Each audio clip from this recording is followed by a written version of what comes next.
Welcome to Sweet Dreams Storytelling, where we unwind, relax, and drift into dreamland. I'm your host, Mike, and I'm so glad you're joining me tonight. Let's get cozy and settle in. Story for this evening is our adaptation of a beautiful novel by Oscar Wilde, The Happy Prince. Chapter 1: The Golden Monument. In the heart of the city, where cobbled streets twisted between stone houses and the scent of bread mingled with the smoke of chimneys, stood the statue. Tall and regal, perched on a high white marble column, the Happy Prince rose above the rooftops like a guardian from another age. His body was covered entirely in thin leaves of the finest gold, which glistened at every hour of the day, sun or cloud. His eyes were made of rare sapphires, large and clear, brought long ago from India. In his hand he held a sword, its hilt inset with a single glowing ruby, deep red like a drop of fire frozen in time. Children played beneath him, lovers passed by and paused to admire his noble stance. Tourists stood in circles, sketching and pointing. The city had grown used to him as a symbol of prosperity, of grace, of a past that always seemed better than the present. "Isn't he beautiful?" the townspeople often said. "Yes, and he looks so happy," others replied. "And so he should. He has everything: gold, jewels, and a view of the whole city." But no one looked closely at the prince's expression. For though his lips curved in a slight eternal smile, and his eyes looked ever outward, there was a strange stillness to him, something sorrowful in the way his gaze lingered on the horizon. Every morning, the mayor of the city passed beneath the statue on his way to council. Dressed in his elaborate robes, flanked by advisors, he always stopped for a moment to admire the statue, or rather to ensure others saw him admiring it. "Remarkable workmanship," he would say loudly, "the pride of our city." The schoolmistress brought her pupils to the square each week, pointing up at the prince. "Here you see what virtue looks like," she said. "Clean, dignified, and noble. Let us all strive to be like him." But it was the children of the street, the barefoot ones who sold violets and carried buckets, who saw the prince differently. They would whisper secrets to him as they passed, standing on tiptoe and grinning up at his shining face. They imagined him a magical protector, a silent friend who listened when no one else did. And the prince did listen, though none could hear him speak. From his high place he saw everything: the broad avenues lined with gaslights, the glittering carriages and their velvet-draped occupants, but also the narrow alleys hidden in the city's shadow, the back doors of bakeries where hungry boys waited for stale crumbs, the soot-streaked faces of chimney sweeps no older than 10, the mothers who clutched their sick children and prayed for doctors they couldn't afford. He saw it all, and he could not move. Once he had lived in a palace where sorrow was not allowed to enter, where high walls and velvet curtains shut out hunger and sickness and pain. Then he had laughed every day, and the people had called him the Happy Prince. Now frozen in gold, he watched as his people suffered, and they still called him happy. At night, when the wind sighed through the city towers and the lamps flickered in the fog, he longed to weep, but being made of metal, he could not shed tears. Or so he believed. Until one evening, as the sun sank red and slow behind the chimneys, and a single bird drifted down to rest at his feet, something stirred inside him, a tremor not of the wind, but of the soul. The story of the Happy Prince was about to begin again. Not as a tale of luxury and laughter, but of compassion, sacrifice, and the quiet, enduring strength of a heart that refused to stop feeling. Chapter 2: The Prince Sits Past. Before he stood still and silent above the rooftops, before he was cloaked in gold and frozen in eternal watchfulness, the prince had lived a life of perfect happiness, or so it had seemed. He had been born into a world of silken shadows and perfumed air, where the ceilings stretched high above, and the walls were lined with mirrors that reflected endless beauty. His cradle was carved from sandalwood inlaid with pearls. His toys were gilded, his food served on plates of silver, and the music that lulled him to sleep each night came from flutes and harps played in a quiet, practiced harmony. The kingdom was old, rich, and peaceful. The people adored their rulers from afar, not because they knew them, but because the palace was a dream from another world, distant and dazzling. And the boy prince, he was the jewel of the court, known by all as the laughing child. From the moment he could walk, he ran through the flowering gardens with golden sandals on his feet, laughing beneath arched colonnades and marble balconies. Peacocks followed him, and servants bowed when he passed.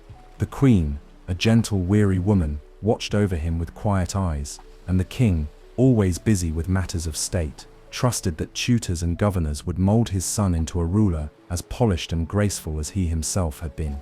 But while tutors spoke of history and law, and etiquette dictated every gesture, the prince remained untouched by sorrow.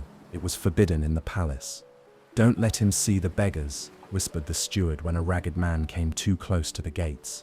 "Keep the infirmary in the east wing locked," ordered the governess, "and let no one speak of death before his highness." The prince never questioned these things. Why should he?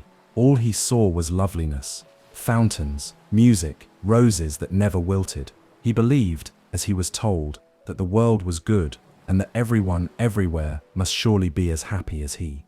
"I am so glad to be alive," he would often say, smiling at the birds perched on his window.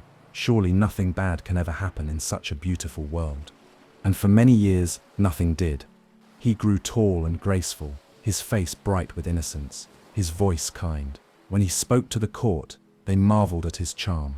When he danced at the summer balls, hearts fluttered at his smile. He painted, he rode, he composed songs on the lute. Servants whispered, "He is the perfect prince." Yes. And yet what is perfection without understanding? When the old king died, the realm was plunged into a season of mourning, but the prince, now crowned with a weight he could not feel, mourned gently in the way he had been taught. He stood before the people and spoke of his father's virtues, of a future filled with peace and joy. The crowds cheered, the ministers nodded, but in the shadowed alleys beyond the palace gates, no one celebrated. There, hunger crouched like a wild dog. There, factories smoked and children toiled. There, disease and despair spread like mist under closed windows. The prince never saw it. Until he died. No one speaks now of the illness that took him. Some say it was sudden, a fever, a failing of the heart. Others say he died of grief, though none knew what could have pierced his perfect world. Whatever the truth, he was laid in a tomb of alabaster, with golden lilies in his hands. But the people loved him still. They mourned his beauty, his charm, the illusion of joy he had always carried. So the city decided, let his memory be preserved not in stone, but in glory. They raised a statue, cast of lead but covered in gold, set with jewels, and placed high above the city, so he could continue to watch over them. It was meant as a tribute, but it became a punishment. From his new perch, the prince finally saw everything, the suffering he had been shielded from, the cries he had never heard, and though he could no longer speak, no longer move, something inside him awakened. He had been happy once, blissfully, blindly happy. But happiness, he was beginning to learn, was not the same as goodness. And goodness, true goodness, would come at a cost. Chapter 3. A Heart of Lead. The wind rolled in from the east, low and steady, whispering through the chimneys and rustling the trees in the churchyard below. Night settled upon the city like a worn grey shawl, hiding the cracked stones and quiet suffering beneath its folds. High above, the statue of the happy prince stood motionless. By day, the sunlight clung to him as if he were born of flame. By night, the moon painted him in silver, a cold twin to the glowing figure admired in daylight. But what the townspeople could not see, what no artist had ever captured, was that within that glorious outer shell, beneath the delicate layering of gold, behind the eyes of priceless sapphire, beat a different kind of heart. Not one of blood and muscle, but a heart of lead, heavy, mute, and until now, untouched by feeling. When first the prince had been placed on his pedestal, he felt nothing at all. His death had been gentle, his transformations silent, his memories blurred and soft, like an old tapestry. He had stood still and smiling for many seasons, hearing compliments, enduring pigeons, basking in admiration. But gradually, without his knowing, the city began to seep into him. It began with sound, the cries of the street vendors at dawn, the harsh clang of metal on stone, the rasp of the wind against frostbitten doors, the faint coughing of a child in the alley just beneath him. He heard it all, not through ears, but through some deeper, stranger sense. Then came the sights, or rather the clarity of them.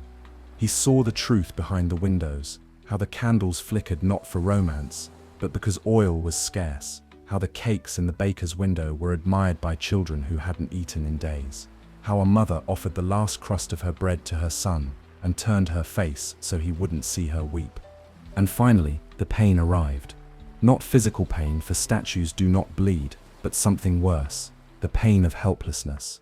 To stand above and witness sorrow, to know now what he never knew in life, and to be unable to do anything at all. I was once called happy, he thought, but I knew nothing of happiness. Not really, I knew only comfort. He remembered his palace, the soft hands that dressed him, the smiles that never quite reached the eyes. He remembered the evenings full of harp music, and the way every servant bowed lower than the last. And he remembered his own laughter, carefree, childlike, and ignorant. But now, in death, he had begun to feel, and the heart of lead inside his chest, that cold and humble core hidden beneath all the precious metals, began to stir. It was an ancient alchemy, unknown to kings and sculptors, that sorrow could awaken something more precious than gold, that the heart once still could move again, not with beat or pulse, but with yearning, the yearning to give, to change, to love. He did not know yet what he could do. He only knew that he must do something. And so, the prince stood watch each day, each night, his gaze no longer proud but pleading, searching. He studied the faces that passed below him, memorized the pattern of suffering. He waited, not for salvation, but for an opportunity. It would come soon, though he could not know it. It would arrive with wings, small and brown, tired from flight and lost beneath the stars. But for now, the happy prince stood silent, as the wind pushed against him, and the city beneath wept unnoticed by all, except him. And far within his metal frame, the heart of Lyd was no longer just a weight. It had become a burden, and with that burden came a spark of something else. Compassion. Chapter 4. The First Tear. The wind had shifted again, colder now, sharper. The kind of wind that chased warmth out of walls and wrapped itself around necks like invisible hands. It whistled through the alleys of the city, rattling shutters and lifting skirts, tugging at chimney smoke and old dreams alike. High above it all, the happy prince stood, silent, as always, and yet something within him had changed. For days, perhaps weeks, he had watched the people below, not with pride, but with a growing ache. His leaden heart, once just dead metal, now throbbed with unspoken sorrow. Still, he could do nothing. Until that night, a flutter broke the stillness. Not wind this time, but wings. Quick, tired wings that beat against the air like a struggling heart. A small brown swallow, blown off course, soared over the city's rooftops, his feathers ruffled, his eyes narrowing in search of shelter. He was alone. He had been flying for weeks now, meant to join his companions in Egypt, where the sun was warm and the river reeds whispered ancient songs. But love had delayed him, or what he had thought was love.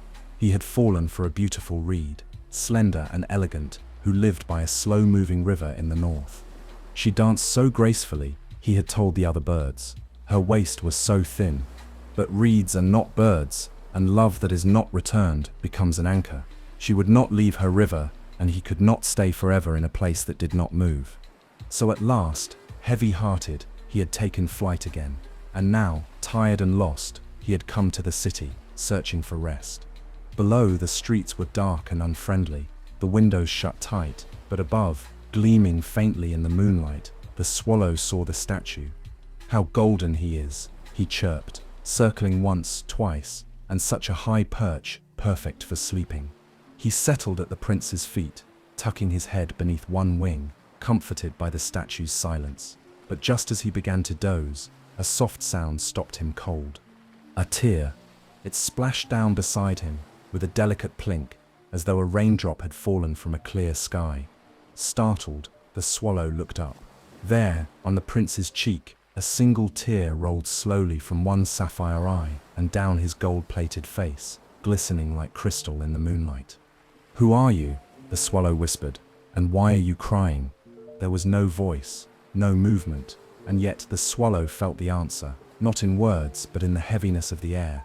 The sorrow coiled around the statue like ivy. The prince, still and blind to the swallow's presence, wept for the first time. He wept for the starving children he could no longer feed. He wept for the tired mothers and the men broken by labor. He wept for a city that had lost its soul, gilded on the outside and hollow within. I have stood here for so long, thought the prince, watching suffering without end, and I can do nothing, nothing but watch, nothing but weep. Another tear fell. The swallow, now wide awake, was deeply unsettled. He was used to songs and sun and the thrill of flight, not statues that cried in silence. Yet something about the prince's sorrow moved him. It wasn't loud or showy, but profound, ancient, real. "You are not just stone," said the swallow softly. "You are alive in some way and terribly sad." The prince did not reply, not yet, but in that moment, a connection formed between wings and marble, life and metal. One had flown thousands of miles, carrying heartbreak. The other had stood still for years, carrying far worse. Both, in their way, were alone, but not anymore. And that was how it began. Not with a cry for help, or a heroic gesture, but with a single quiet tear falling on cold stone, and a single weary bird deciding to stay one night longer than planned. Chapter 5. The Seamstress and the Child. The night had grown colder still. The stars above blinked like watchful eyes, sharp and distant in the blackness. Below, the city was quiet but not sleeping, the kind of hush that doesn't bring peace, only exhaustion.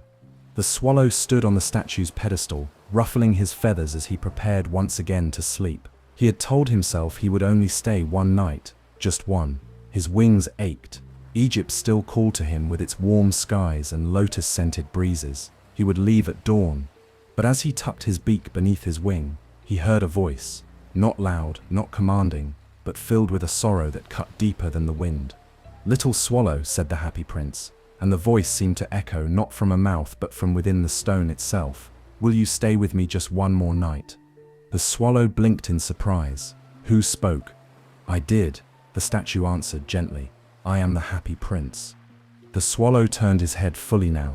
"But you cannot speak. You set made of stone." "Not entirely," said the prince. "There is a heart of lead inside me, and it has learned to feel." The swallow looked up at him, uncertain whether he was dreaming. "There is great suffering in my city," the prince continued, "and though I cannot move from this place, you can. Will you help me?" The swallow hesitated. "I must go to Egypt. My friends are waiting there. The Nile is full of reeds, and the sun warms the backs of sacred bulls. I cannot stay in this cold city." But he did not take flight. Something held him. The prince, sensing this, continued. "Far away, in a narrow street, there is a small house with a broken window. Inside, a seamstress is working late by candlelight. Her hands are thin, her face is pale. She sews tirelessly to finish a satin gown for the Queen's maid of honor to wear at the royal ball. She must complete it by morning, or she will not be paid. Her fingers bleed, but she has no choice." The swallow lowered his head. The Prince Sep's voice grew softer. In a corner of the same room, on a straw mattress, lies her little boy. He has a fever. He keeps asking for oranges, but she has none to give, only water and prayers. A silence passed between them, the kind that grows heavy with decision. "I wish I could help her," said the prince, "but I am blind now. My eyes are sapphires, and I must give one away." The swallow gasped. "But that would ruin you. You would no longer be beautiful." The Prince Sip's voice did not waver. "Beauty that cannot feed a starving child is no beauty at all. Take the ruby from my sword hilt and bring it to her. It will buy her food and medicine. She will rest. Her child may live." The swallow stood stunned. He had never been asked to carry a jewel before, only twigs, or petals, or songs in his throat. "But it's so cold," he whispered, "and Egypt is far away." "I am asking only for one night," said the prince. "Please." The swallow, after a long moment, stretched his wings and flew up to the statue's hand. There, nestled in the hilt of the prince's sword, glowed the ruby, deep, red, radiant, like a living ember. With a flutter and a twist of his beak, the swallow pulled it free. It was heavier than he expected, not just in weight, but in meaning. Then, without another word, he darted into the night sky. The flight across the city was swift and silent. Chimneys passed beneath him like dark sentinels. The wind clawed at his feathers. But at last he reached the poor part of town. The buildings here were hunched together, their bricks blackened by soot. Laundry hung frozen on the lines like limp ghosts. Through a cracked window he saw her, the seamstress, just as the prince had said. She sat hunched beneath a weak candle, her needle dancing through blue satin, her shoulders trembling with fatigue. In the corner, the boy moaned softly in his fevered sleep. Without hesitation, the swallow slipped in through the broken pane. He placed the ruby beside the woman's thimble, and without waking her, brushed a tiny breeze across the child's brow with his wing. The boy sighed, and for the first time in hours, slept peacefully. Back at the statue, the prince waited, unmoving. The swallow returned just before dawn, breathless and shivering. "I have done as you asked," he said, nestling once again at the princeps' feet, but it was terribly cold. "Thank you," whispered the prince, "truly." And though he did not say it aloud, something deep within the leaden heart pulsed, not with pain this time, but with a quiet, aching joy. The swallow closed his eyes, telling himself again he would leave tomorrow. But even as the first rays of sun lit the city, he knew he would stay. Chapter 6. A bond forms. Morning broke over the city with a pale, reluctant light, brushing rooftops and gutters with thin gold. The bell tower chimed 6, then 7, and the streets began to stir. Horses clattering on cobblestone, vendors opening their shutters and chimneys coughing up fresh smoke into the sky. But far above it all, two figures remained still. The happy prince, unmoving as always, and the swallow, curled beside his feet, one wing draped like a cloak over his back. The bird had meant to leave. That had been his plan. One night, one favor, and then southward, to warmth, to sun, to the wide, slow Nile. But something had changed. His body ached with cold. His heart, however, ached differently, quietly, but undeniably. "I should be gone," he murmured to himself as he stirred, fluffing his feathers to keep in what warmth he could. But I stayed. And he knew exactly why. The statue, though blind, seemed to sense his presence even before he spoke. "Good morning, little swallow," the prince said softly. The swallow blinked. "You knew I hadn't set left." "I felt it," the prince replied. The air was lighter, and I was hopeful. A pause passed between them, not uncomfortable, but unfamiliar, like the first words of a friendship neither had expected. "I suppose I should go today," the swallow said. But even as the words left his beak, he didn't mean them. "You could," the prince agreed. "You are free. Birds always are." That made the swallow pause. No one had ever said it like that before. Not his flock, not the reed, not the wind that pushed him from shore to shore. He changed the subject. "What happened to the seamstress and the boy?" The prince smiled, just barely. "I saw her at dawn. She found the ruby and bought oranges and medicine. The child is still ill, but his fever has broken." He smiled in his sleep. The swallow looked away from the city and out toward the horizon. Clouds loomed over the eastern ridge, thick and grey. The warmth of Egypt felt impossibly far.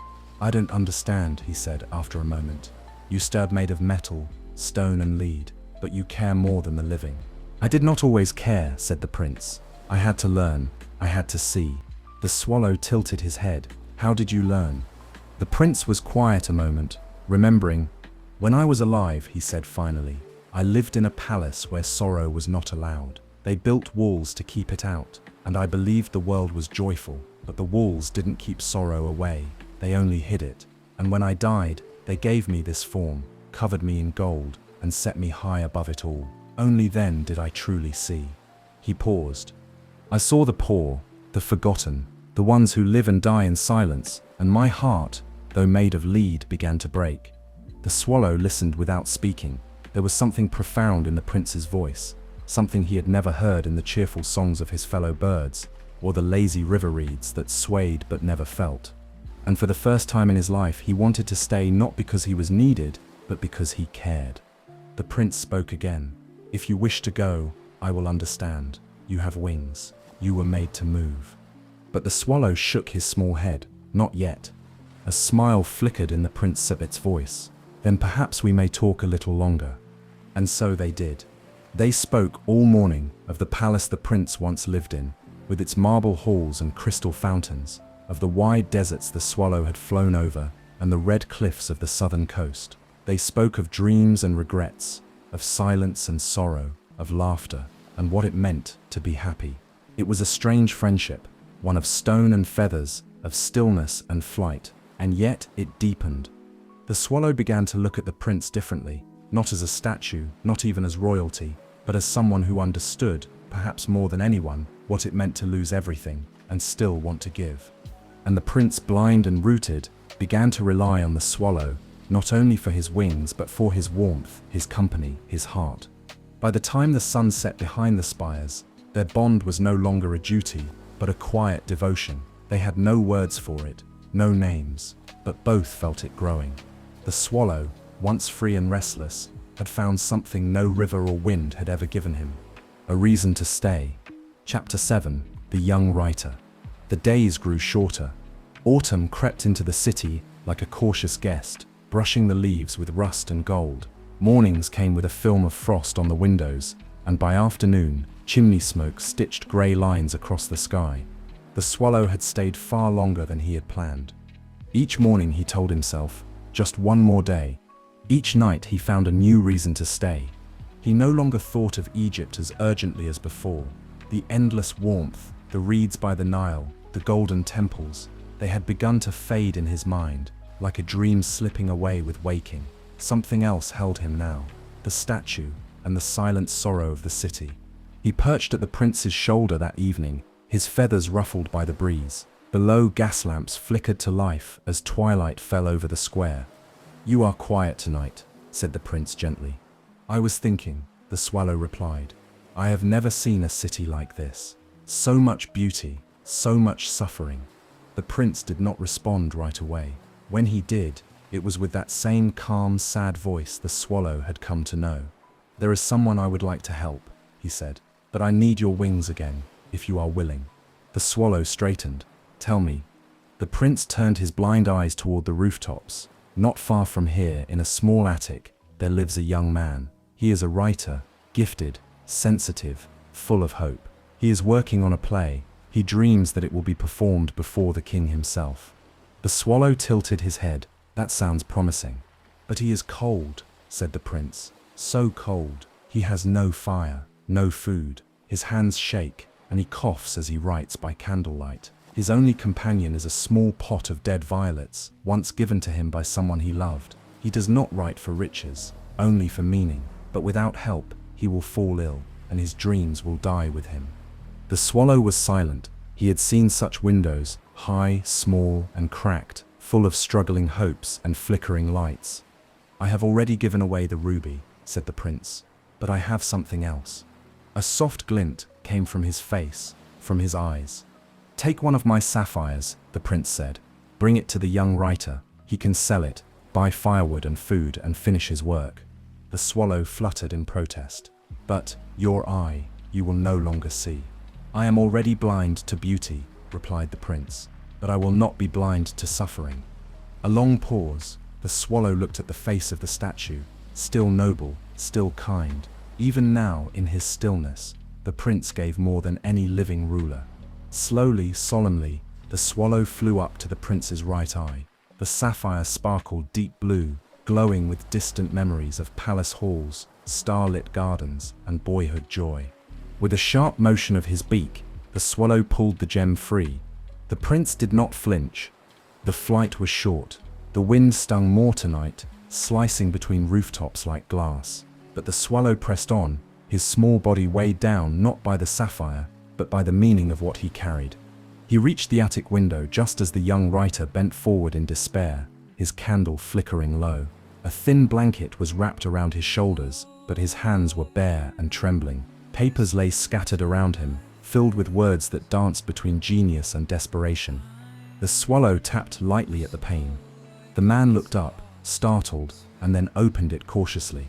Before he could speak, the swallow dropped the sapphire onto the table and flew off into the darkness. The man cried out, not in fear, but in astonishment. He picked up the jewel, breathless. It was more than enough, for wood, for food, for time, for hope. He pressed it to his heart. "I can finish it," he whispered. "I will finish it." Back at the statue, the swallow returned, tired and cold. The prince spoke first. "You are back." "Yes," said the swallow softly. Did he weep? The swallow thought of the man's face, the light returning to his eyes, the fire that would soon warm his bones. "No," he said. He smiled. The prince did not reply, but the swallow felt something stir in the air around him, like the warmth of a fire that had no flame, but offered comfort just the same. He curled up again beneath the prince's feet. He did not speak of Egypt. He no longer needed to. Chapter 8. The Match Girl. The city grew colder. Frost slicked the stone streets like invisible glass, and the lamps glowed dim behind curtains drawn tight against the chill. Leaves lay in frozen drifts, no longer rustling in the wind but lying brittle, like paper-thin bones. Up above, the swallow huddled beneath the prince's feet, one wing tucked over his small body, his feathers no longer sleek but ruffled and dull. He slept little now, cold pressed into his hollow bones, and every flight drained him more than the last. And yet he stayed. Every morning, he told himself it would be the last. Every evening, he looked at the statue's quiet face and found another reason to remain. They no longer needed many words. There was a rhythm between them now, one of shared silence, shared sorrow, and something that had begun to feel like love. That evening, just after sunset, the prince spoke again. "Little swallow," he said quietly, "will you help me one more time?" The swallow raised his head. Already knowing what the answer would be, his voice was a whisper. "Where shall I go tonight?" "There is a girl," the prince said, "down in the market square. She is no older than a sparrow." The swallow shifted slightly, listening closely. "She sells matches," continued the prince, "but tonight she dropped them in the snow. They are all ruined, and she has no money to take home. Her father will beat her if she returns empty-handed. She has no shoes, her feet are bare, and the wind bites through her dress like a knife." The swallow winced. "She is hiding in an alley," said the prince, "trying to keep warm behind a barrel. But she is so cold, so alone, so small." The swallow shivered, not from the cold, but from the way the prince spoke of her. "I have given away my ruby," the prince said softly, "and one eye." The swallow looked up, sorrow deepening in his breast. "Take my other eye," said the prince. "Give it to her. She must eat, she must be warm, she must not suffer for another's cruelty." The swallow leapt to his feet. "No," he cried. "No, I cannot. You will be blind, completely blind." "I already am," the prince said gently. "The beauty, but I will not be blind to pain. Please, she is only a child." The swallow opened his beak, to argue, to plead, but no sound came. At last, he flew up to the prince's face, to that last brilliant eye. The sapphire gleamed deep as the sky at twilight, full of stars and memories. With trembling beak, he pulled it free. The prince did not flinch. The swallow flew lower than ever before, through narrow streets littered with ash and snow. The wind howled through broken shutters, dogs barked at shadows. He flew beneath market stalls, over barrels, between ragged coats and faded signs. And at last, in the shadows beside a bakery, he found her. She was curled up behind a crate, her knees drawn to her chest, her hands clenched so tightly they had turned red and raw. Her face was pale, and her breath came in little puffs of white that vanished too quickly in the air. In her lap lay the ruined matchsticks, soggy and useless. Her small fingers clutched one half-splintered box, as though if she just held on long enough, it would become whole again. The swallow hovered for a moment. She was so young. He landed softly beside her and dropped the sapphire into her lap. At first, she did not see it, but then the light caught it, and her eyes widened in disbelief. She looked around, but saw no one. And yet she smiled, the smallest, most bewildered smile, and held the gem in both hands as though it might vanish. Without knowing how or why, she stood, and for the first time that night, walked forward instead of curling inward. The swallow returned just before dawn, his wings slower, his body trembling. "She is safe," he whispered. "Thank you," said the prince, his voice now strangely still. "You cannot see anymore," the swallow said softly, perched beside him. "No," replied the prince, "but I feel everything." The swallow settled into his place once again, curled beneath the statue's feet. He did not speak of Egypt. He no longer thought of it. He looked at the prince, now blind and dull, stripped of his ruby, both sapphires, and most of his gold. And he thought, there is nothing more beautiful than this. Chapter 9. The City Sepst Cold Heart. Morning broke with a dull grey light that filtered through a heavy sky, the sun veiled behind clouds like a secret the heavens refused to share. A brittle layer of frost had settled over the rooftops and railings. In the marketplace, vendors muttered as they lit their braziers with stiff fingers, hoping for customers who could still afford warmth. High above the city, the happy prince stood blind and stripped of his finery. His golden leaves had begun to peel away in the wind, revealing the dull lid beneath. Once he had gleamed with sunlight and spectacle, now he looked like nothing more than a corroded figure from another age. But still he stood. Beside him, the swallow kept vigil, thinner, weaker, his chest rising and falling with shallow breaths. He no longer sang, but he stayed. And down below, the city moved on, unaware. In the council hall, inside a marble-clad chamber, lit by tall, smoke-fogged windows, the mayor of the city leaned back in a leather chair. He was a round man with a carefully oiled beard and a coat lined with fur, real fur, imported from the north. He wore rings on every finger and a gold chain that declared his office more boldly than any word. Beside him sat the town councillors, dressed in wool and pride. They murmured about taxes, theatre renovations, and plans for a new fountain that would uplift the spirit of the people. But today, their attention had turned toward a different matter. "There is a problem," the mayor said, frowning. "What sort of problem?" asked a thin councillor with pince-nez glasses. "The statue," the mayor replied. "The happy prince." There was a pause. Several heads turned. "Ah, yes," another councillor sniffed. "I passed it yesterday. Frankly, its sip's beginning to look dreadful. Patchy, bare, quite unbecoming for a city of our stature." "Precisely." The mayor Sip's voice was heavy with self-importance. "Visitors come from abroad expecting beauty. They see a tarnished figure, peeling gold, missing gemstones. One of the sapphires has gone, maybe both." "Shocking," muttered another, dabbing his nose. "Is it vandalism?" "Possibly," said the mayor. "Or weather, or birds. In any case, it's sex unsightly." "We should commission a new statue," someone suggested. "Bronze, perhaps. Something modern. Something flattering," added the mayor. "Perhaps of myself." There were nods, murmurs of agreement. "And this bird," said the councillor with pince-nez. "Is it still there?" "Yes," said the mayor, wrinkling his nose. "Some kind of swallow refuses to leave. It adds to the ugliness. Unhygienic.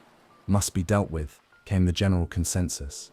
And just like that, the fate of the statue, and the bird who loved it, was sealed, not with cruelty, but with indifference. The most dangerous kind of apathy, that which wears a smile and thinks itself reasonable. Back at the statue, the swallow was quiet that morning, his feathers clinging close to his shivering frame. He had begun to feel it, not just the cold, but the weight of the sky, the ache in his wings, the slowing of his heart. And yet he did not complain. The prince, now blind, still asked softly about the people below. Each day the swallow flew, observing, reporting, telling him of a woman who found bread at last, of the match girl warming herself in a baker's doorway, of the boy whose fever had passed. Though the prince could no longer see, his world was fuller now than ever before. And the swallow, though frail and fading, had never felt more alive. They did not know what was being said in the council chambers. They did not know they were seen now as outdated, useless, even offensive. They only knew the truth of what they had done, the lives they had touched, the hope they had given. Later that day, as clouds gathered again for snow, the swallow nestled against the statue's feet. "The people," he whispered, "still do not see you." The Prince Sep's voice was faint but steady. "That does not matter. We do not give for praise." And beneath them, the city kept moving, busy, noisy, blind. Its heart made of stone, not because it had been carved that way, but because it had chosen long ago to forget how to feel. Chapter 10. Beneath the gilded roofs. By all outward appearances, the city had never looked finer. The stone facades of its wealthiest neighborhoods shone after a recent washing. Horses trotted past in decorative harnesses, their hooves echoing crisply against the clean cobblestones. Lamps were trimmed and polished. Shop windows were dressed for winter with ribbons and wreaths. Even the statues in the main square, aside from one, seemed immaculate. But beauty, as the Happy Prince had learned, was not truth, and gold, even when gilded thick, could not cover suffering forever. Behind the curtained windows of the finest streets, sorrow lived in silence. Pride stitched its lips shut. Here the pain was quiet, concealed behind etiquette and heavy doors, but no less real than that in the back alleys. The dressmaker Sip's daughter. In one such home, tall, narrow, and lined with ivy, lived a dressmaker whose business had once served duchesses, but fashions had changed, clients had vanished. Her last commission had been for the Queen's maid of honor, the very dress sewn by the seamstress the prince had helped. The dressmaker had accepted the finished work with cool dignity, never guessing that the woman who delivered it had nearly starved completing it. Now the dressmaker sat by her fireless hearth with her young daughter Elise, wrapped in a shawl too thin for the season. The mother pretended to read a letter aloud from a client abroad, but her voice shook with effort. She turned the pages slowly, masking the emptiness. "We will be fine," she told Elise, who nodded obediently. But that evening, when she opened a small envelope slipped beneath her door, a parcel with a coin, and a note that simply read, "For the girl with the quiet eyes," she did not ask where it had come from. She only wept quietly when Elise had gone to sleep. The writer Sep's play. In the attic across the city, the young writer bent over his finished manuscript. There was ink on his cuffs. Firewood crackled gently beside him, paid for with the sapphire the prince had given. The final act of his play, once hopelessly unwritten, now sang with meaning. It was not a story of kings or battles. It was a story of sacrifice, of a prince who gave away everything he had, and a bird who chose to stay. He did not know that he was writing the life of the statue just streets away. He only knew it felt real. He lit a candle and whispered to the sky, "Whoever you are, thank you." The seamstress. And far below the cathedral, in a basement room where damp rose in curls from the floorboards, the seamstress now sat beside her son's cot. He slept peacefully now, cheeks full with color, his breathing steady.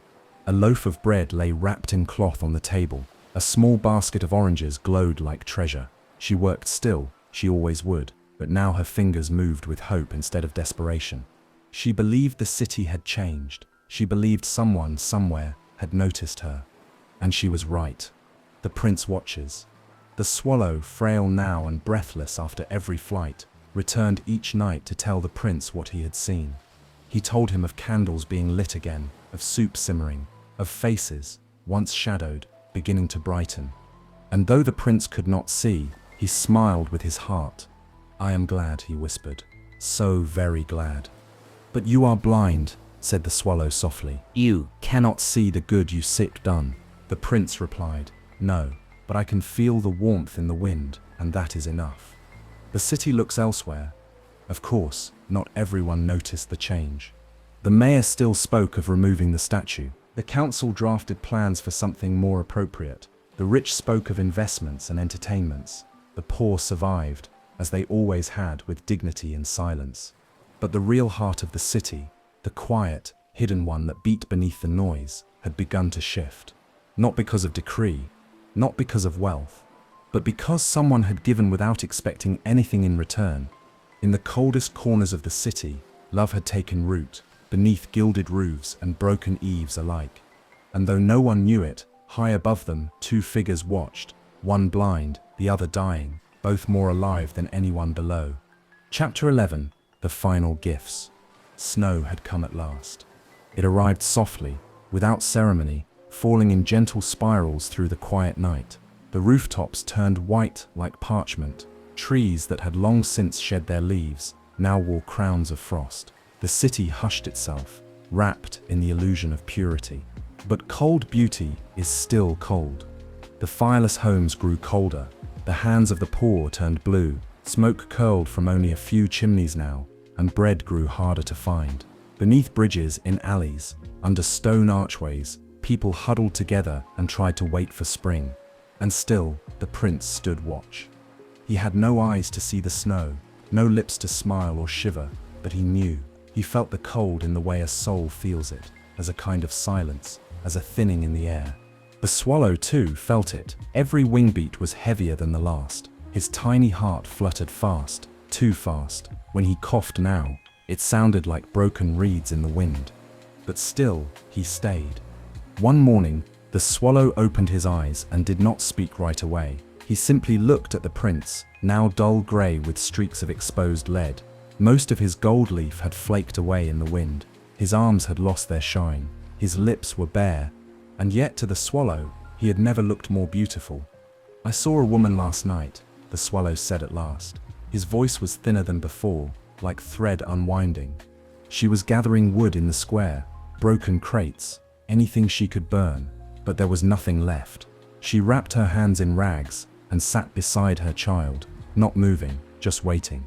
The prince was quiet for a moment. Then he said, "There is still gold on me." The swallow looked up.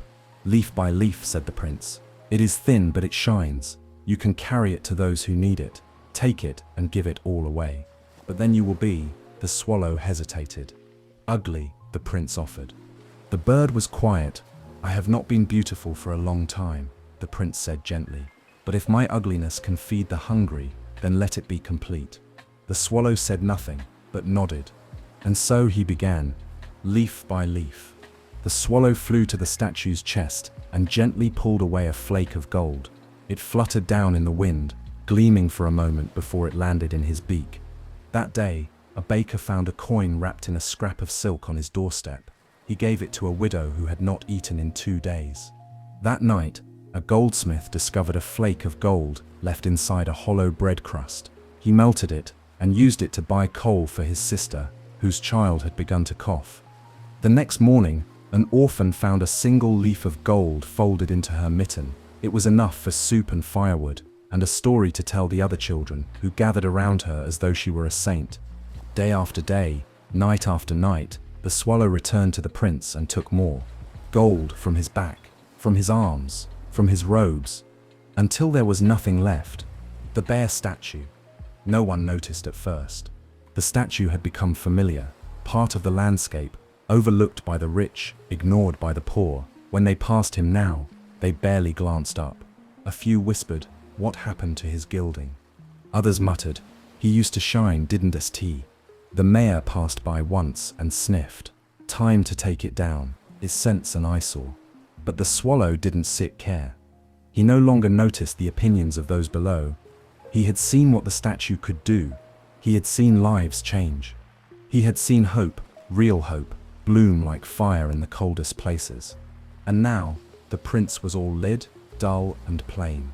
But within him, his heart beat more powerfully than ever, a heart made not of flesh or even gold, but of sacrifice. That night, as the last of the gold was given away, the swallow returned to his place. He was shivering violently now. His chest felt tight. His wings dragged behind him. "You have given everything," he whispered to the prince. "So have you," said the prince, "and I am proud of you." The swallow nestled down beside the prince's feet. And for the first time in his life, he did not dream of Egypt.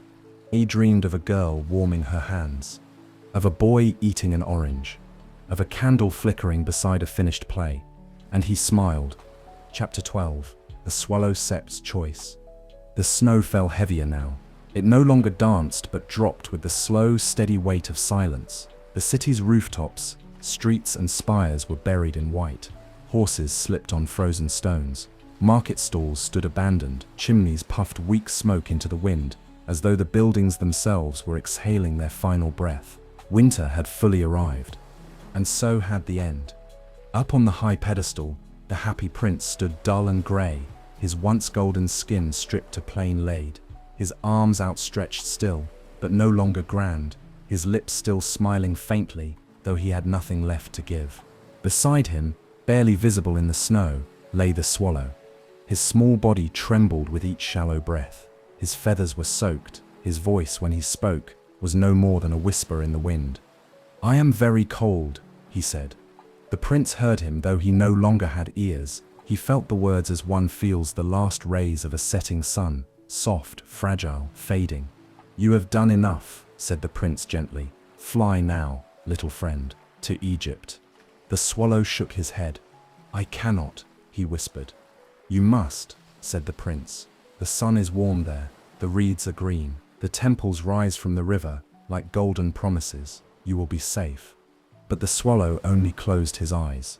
"I do not want the sun," he said. "I want to stay with you." The prince was silent.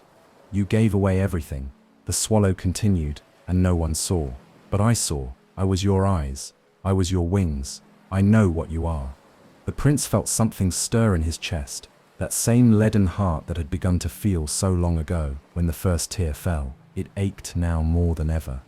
You will die if you stay, he said. I know, the swallow said simply. A long silence fell between them, filled only by the sigh of wind around the column. Then the swallow opened his wings, just barely, and rose one final time.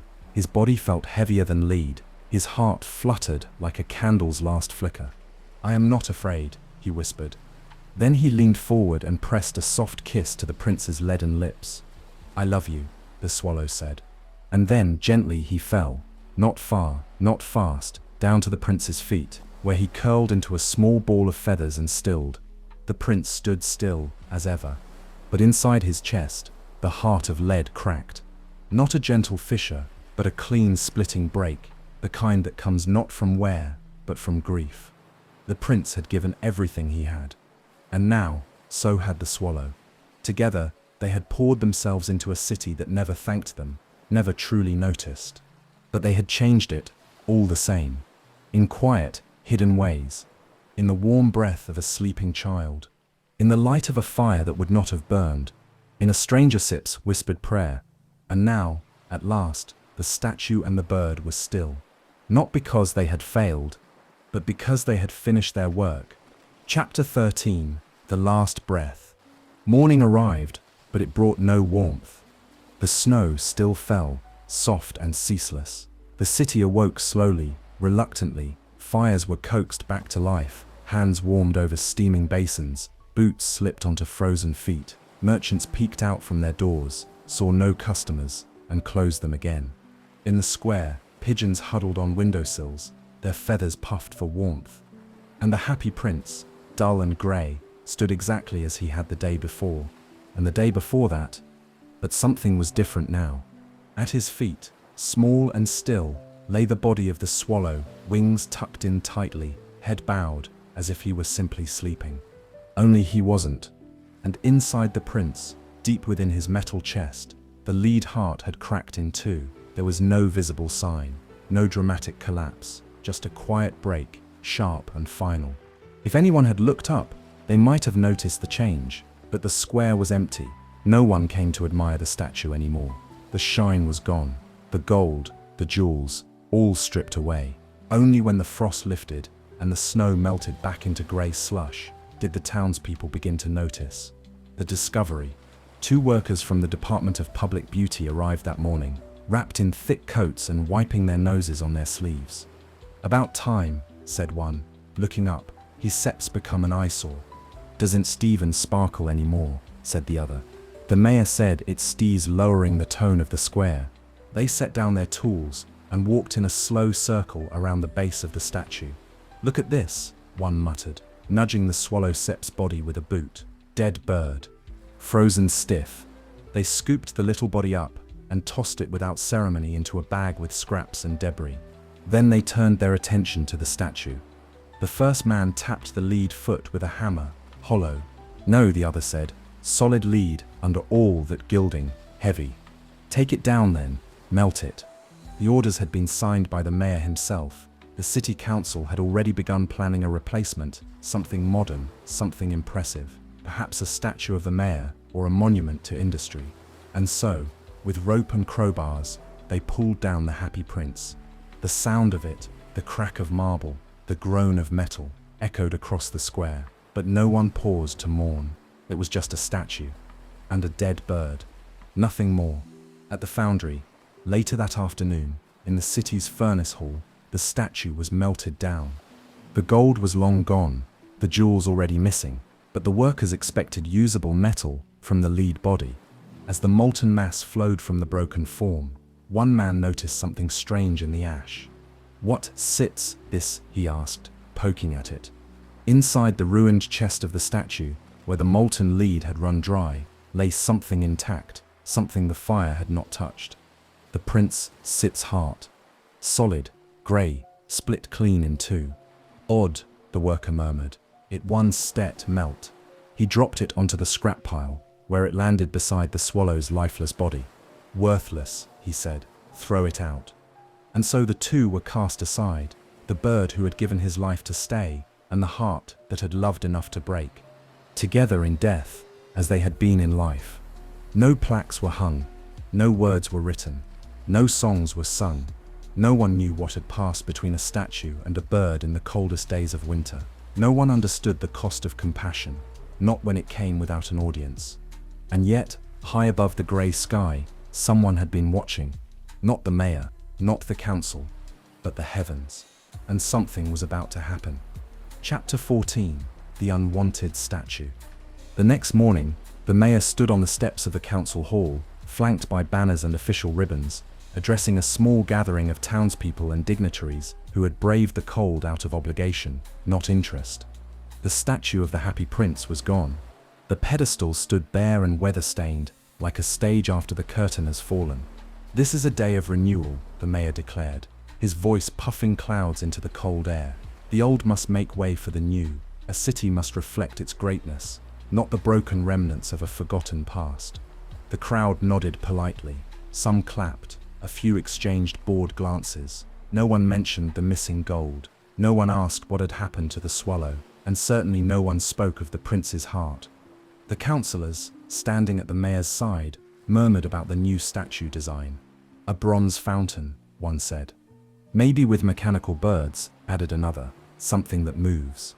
The mayor, hearing this, smiled grandly. Let the people see progress.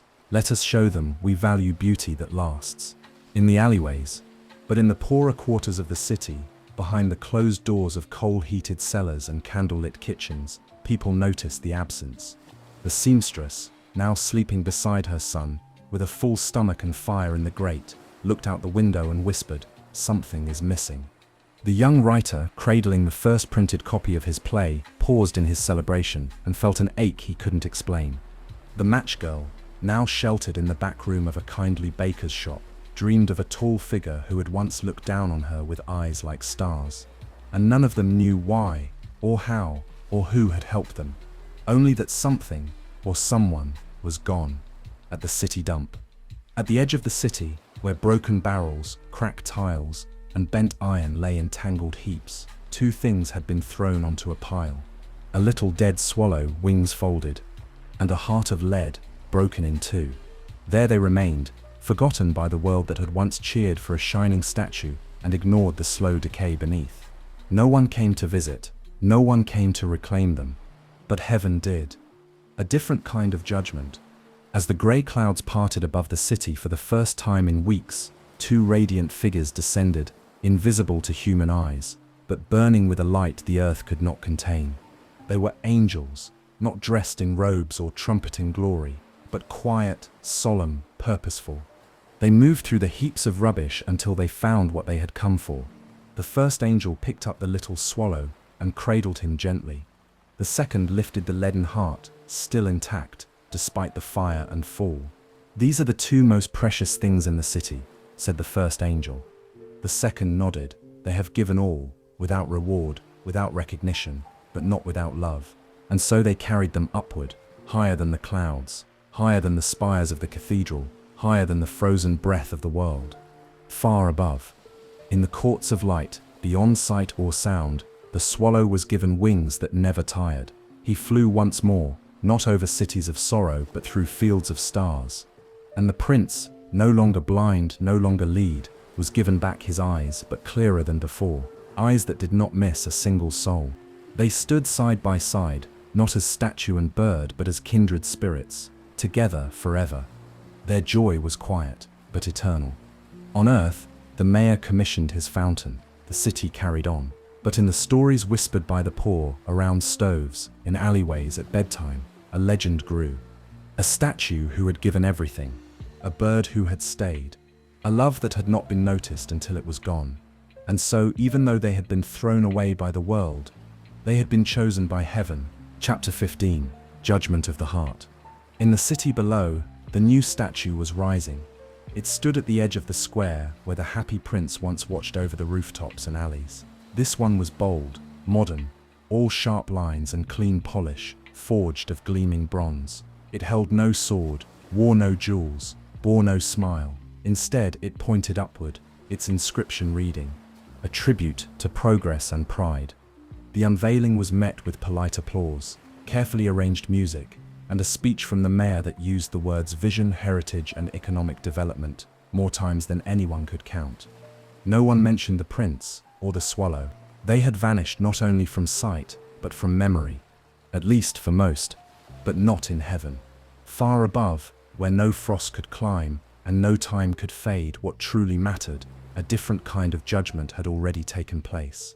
Here in the realm beyond decay, the prince and the swallow stood before the throne of light. It was not a court of fire and condemnation, as some imagined, nor was it gilded in jewels or wreathed in incense. It was simple, pure, radiant, with a kind of warmth that did not burn but revealed, the kind that made all things clear. And when the angels laid the broken heart and the little bird before the throne, a voice spoke, not aloud, but within all things.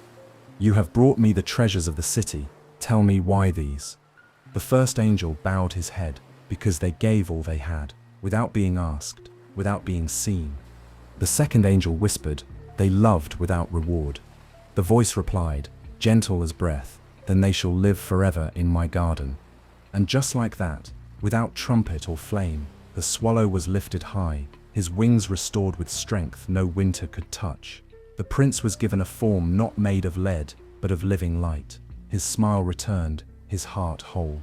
And side by side, they stepped into a garden beyond all gardens, where the grass sang when it moved, and every flower bloomed from an act of kindness forgotten by the world, but remembered by eternity. The city below. Meanwhile, in the city, life marched on. The new statue was admired, then ignored. Children stopped throwing pebbles at it after the first few days. The mayor began planning another monument, a bridge this time, with his name carved in gold. But far from the polished stones and speeches, the people the prince had helped continued to live. The seamstress smiled more often now. Her son walked without coughing. The writer's play was performed in a tiny theatre, not grand but full of tears and applause. The match girl, now adopted by the kindly baker, sat behind the counter every morning, her feet in warm boots, her hands holding a pencil as she scribbled stories in the quiet hours. And in their hearts they still felt it, something unnamed, something they could not explain. Not a memory, not even a face. Just the warmth of love once given freely. The true measure. Gold melts, statues fall, names fade, but a broken heart given in service and a life surrendered for love, these are not forgotten. In the ledgers of men, the prince and the swallow were nothing, but in the book of heaven, they were written not in ink, but in light. Chapter 16, the voice of heaven. Silence. Not the kind that comes from emptiness or loneliness, but a silence that is full of understanding, of presence, of peace.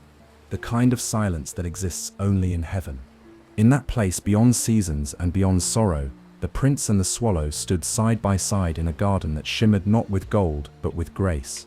Trees bowed low, not out of wind, but out of reverence. Flowers bloomed in colors the world had never named, and every breeze that moved through the leaves carried music, not sung but felt, deep in the heart of everything alive. Here, there were no thrones, no marble pedestals, only light. And within that light, a voice.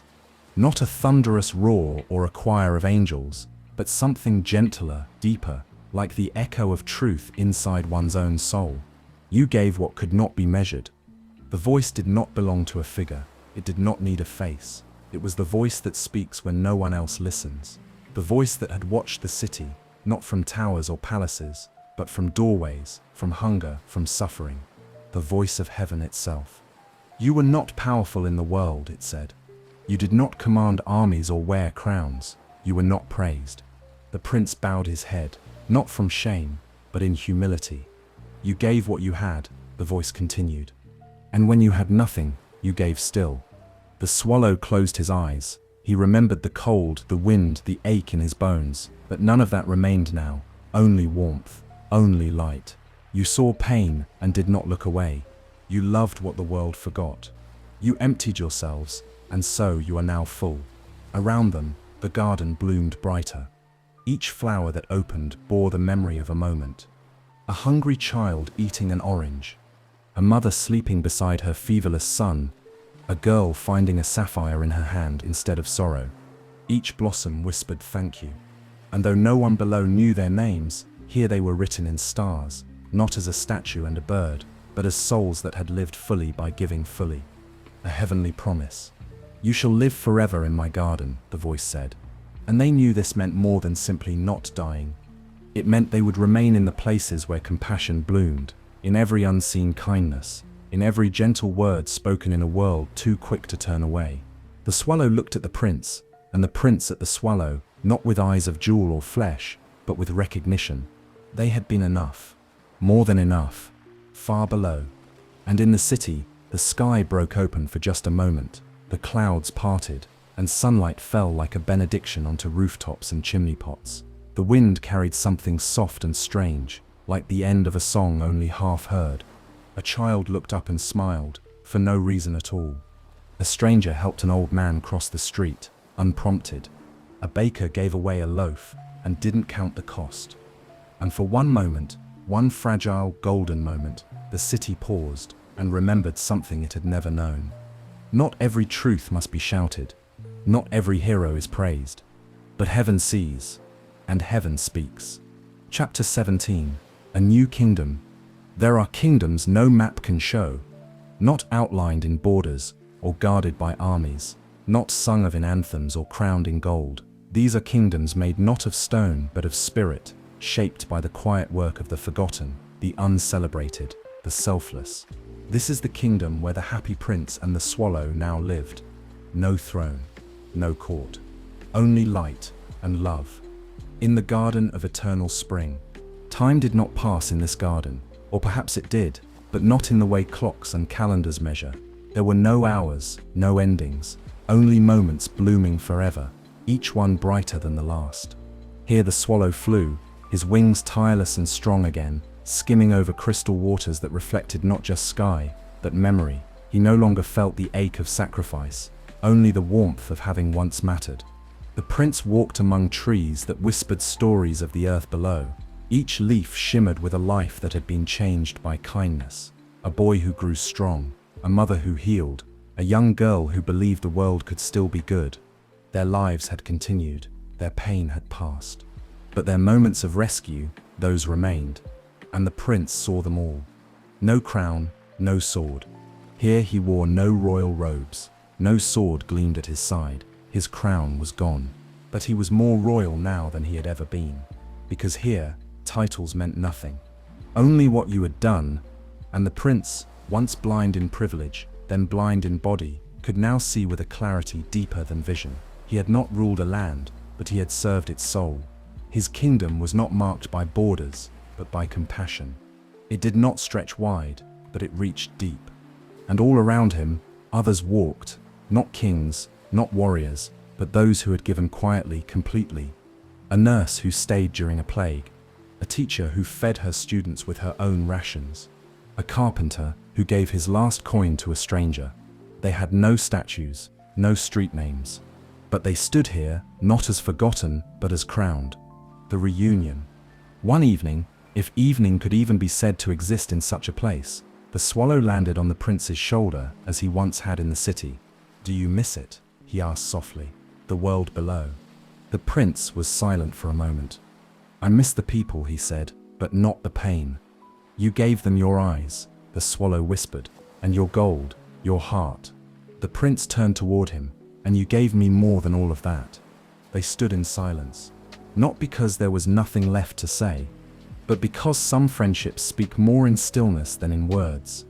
And far below, the city did not know of the garden above, but its people continued to live in the legacy the prince and the swallow had left behind.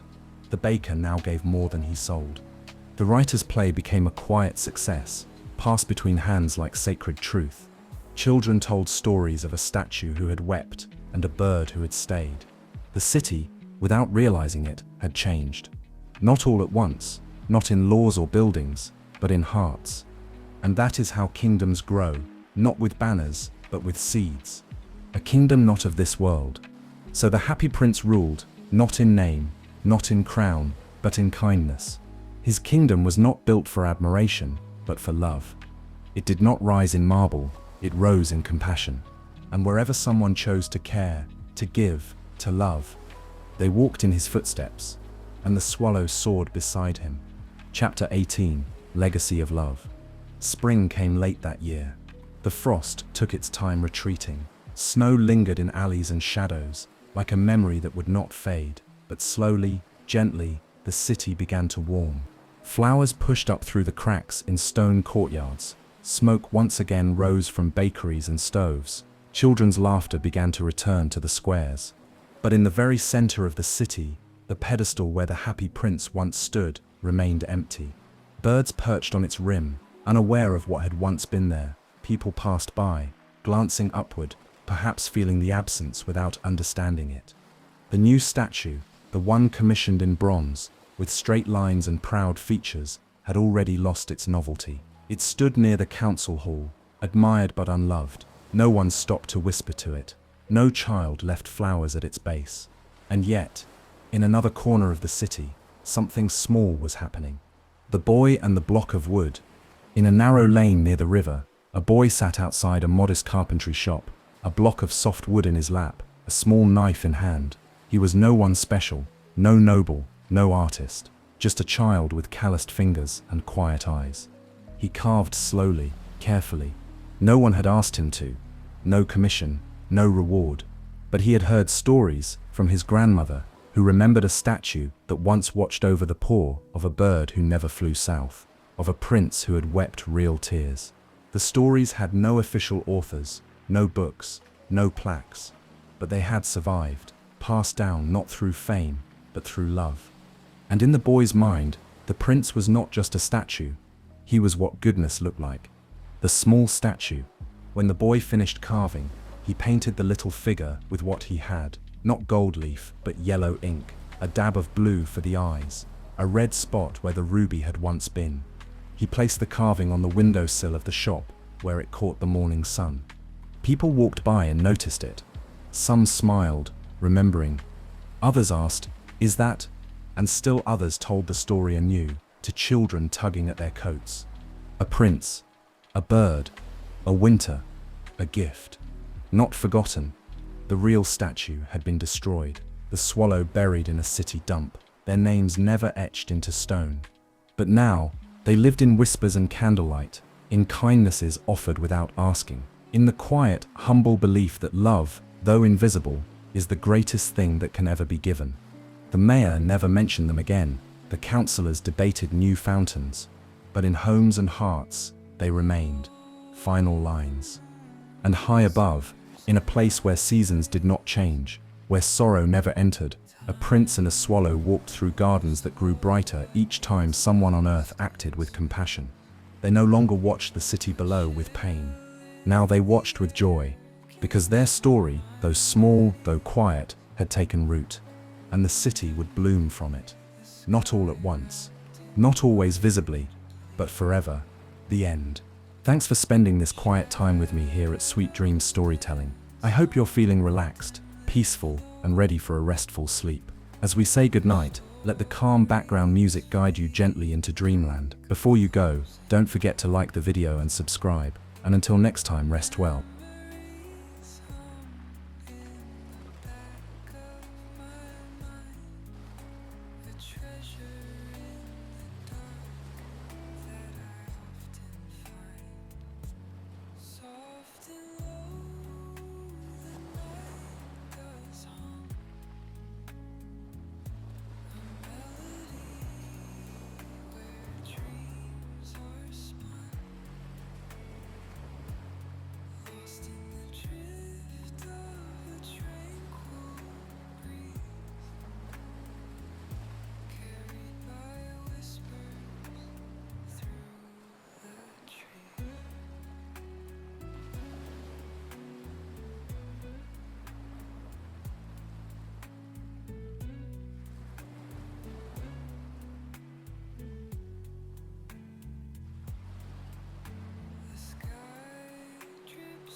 shadows in my face.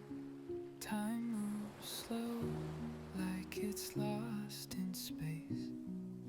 A chill in the air keeps my mind at ease. Underneath the sky, wrapped in quiet please.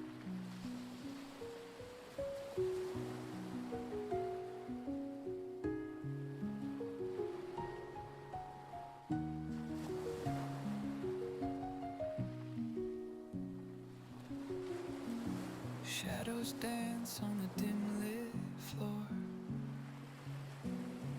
Their stories fleeting like a closing door.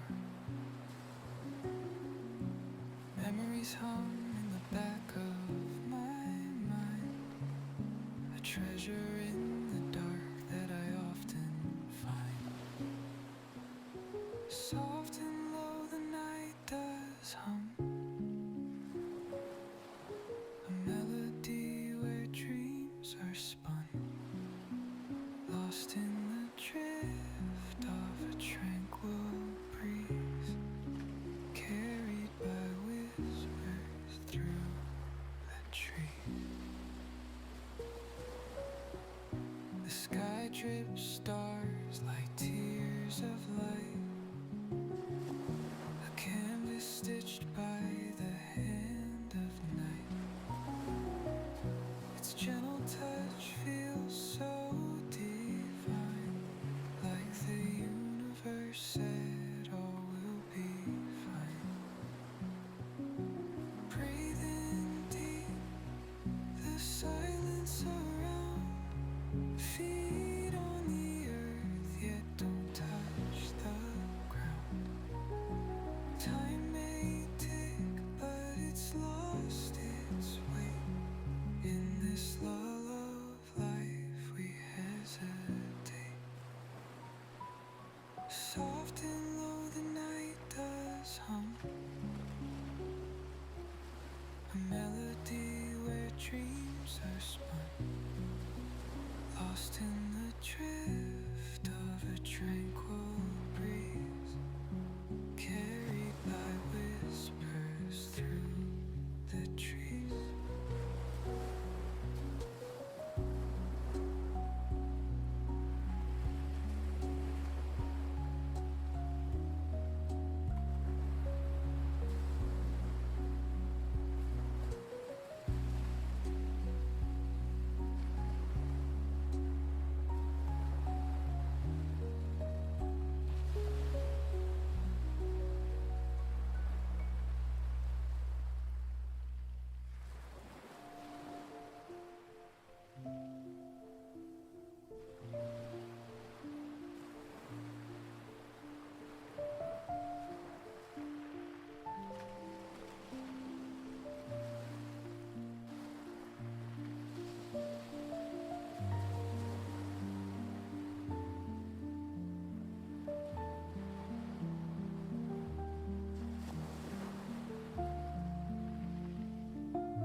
treasure